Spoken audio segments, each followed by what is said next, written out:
सोलापूर शहरात 3 ऑक्टोबर 2024 रोजी ते 12 ऑक्टोबर 2024 या कालावधीत नवरात्रोत्सव 2024 साजरा होणार आहे.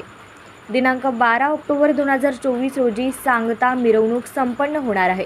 त्या अनुषंगाने माननीय पोलीस आयुक्त सोलापूर शहर यांच्या मार्गदर्शनाखाली नवरात्रोत्सव सार्वजनिक मंडळाचे पदाधिकारी, सदस्य, लोकप्रतिनिधी व शांतता समिती सदस्य यांची दिनांक 26 सप्टेंबर 2024 रोजी सायंकाळी 4 वाजता पोलीस आयुक्त कार्यालय येथे बैठक आयोजित करण्यात आली आहे. तरी सर्व दैनिक वृत्तपत्रे व इलेक्ट्रॉनिक मीडिया पत्रकार बंधू यांनी उपस्थित राहण्यास विनंती.